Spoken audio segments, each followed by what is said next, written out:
Hi everyone, this is Sue Barell from the Seacliff Village Library. I hope everyone is well and staying busy while we're spending so much time at home. I know I've been busy doing some painting and some collage work. If you've been looking for something fun to do, today I'm going to show you how to make a 3-panel collage painting using materials that you probably already have at home. So let's get going. One of my all-time favorite artists is the German and Swiss painter from the early 1900s named Klee. And I especially love this painting of his entitled Temple Gardens. He painted this in 1920 using paper mounted on cardboard. I especially love his use of bright, warm colors with contrasting blues and the abstract forms that he uses to depict gardens and stairways.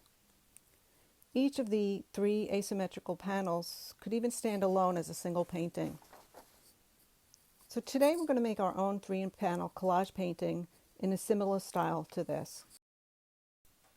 Here are the supplies that you'll need for your own 3-panel collage painting.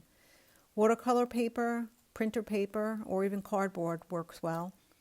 A roll of painter's tape or masking tape, scissors, glue, Elmer's is fine, paintbrushes, magazines or newspapers, some paint, either watercolor, acrylic, or tempera.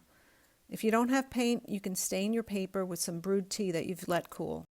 Or you don't have to use paint at all. A board or some hard surface to work on. For my painting, I chose to use watercolor paper. I'm mounting the paper to a plain piece of cardboard using my painter's tape.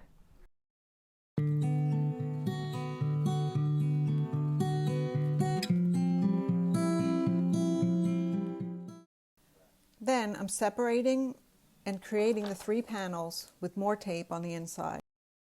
I do like symmetrical designs, so I'm using a ruler to measure out the panels to be around the same width. If you don't have watercolor paper or any heavy-duty paper to use for this project, you can just use any piece of cardboard that you have laying around. Here I'm putting tape around the edges, then separating and creating the 3 panels with more tape on the inside.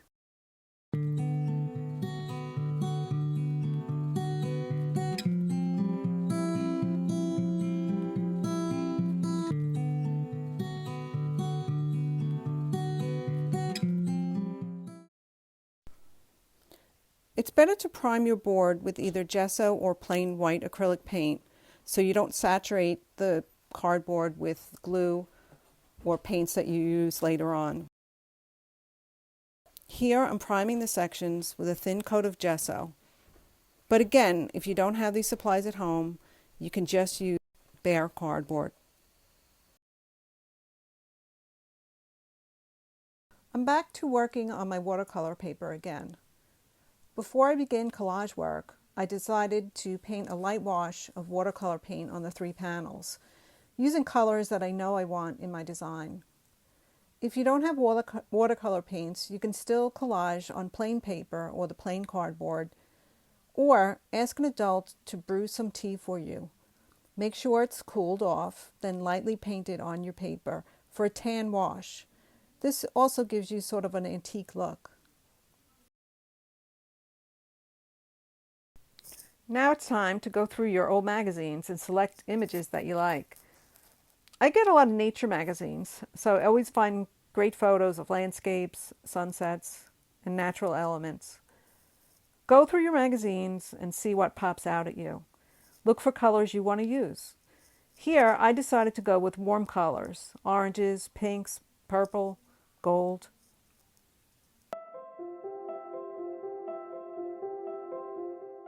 Start cutting shapes from your magazines into any forms that you choose. You can also just tear out pieces for rough edges.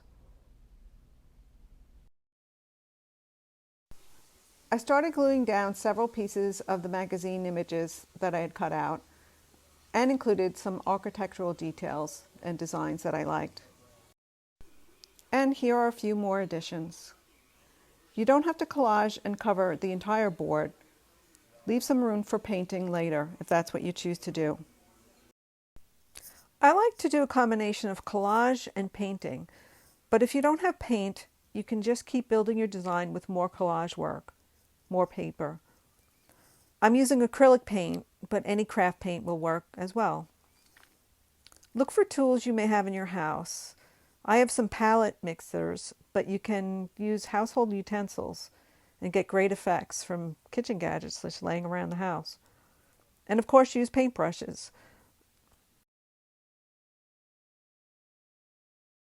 Now it's time to have some fun. Get out your paints and let's start. Here I start laying down some paints in colors that I decided to choose for my composition, and that go well with the collage papers that I already pasted down. I really don't have a plan. I'm just working intuitively and having fun.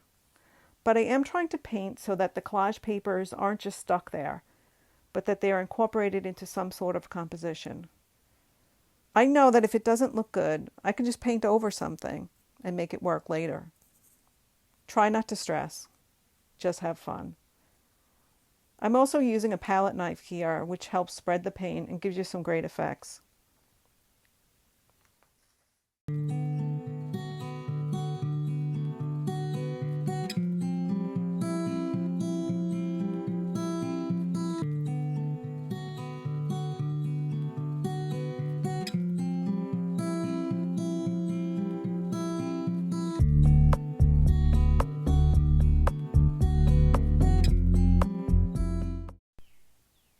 I think I'm almost done now. I've done a lot of painting. I know it looks like a mess, but I'll work on it a little bit more. Take a step back to see what I can do to make it look more cohesive. Remember, this is abstract art, so I'm only trying to create an image that hints at structure. I let my painting dry before I removed all of the tape around the edges and in the center of the painting. And now you can really see the three separate panels. The edges could be cleaned up a bit, which I'll probably do, but I'm satisfied with the overall design. Yeah, it's no masterpiece, but I had fun doing this. This is another small 3-panel piece that I painted a while ago, and I don't think it's done yet. It's painted just on a plain piece of cardboard. Here I reversed my process. I painted first, then collaged in small areas of the painting. It's fun and interesting to turn your work around to see which side looks best. I really hope you enjoyed learning how to make this 3-panel abstract collage painting with me today. Look for more art instruction videos on the Seacliff Village Library website for crafty kids, teens, and adults.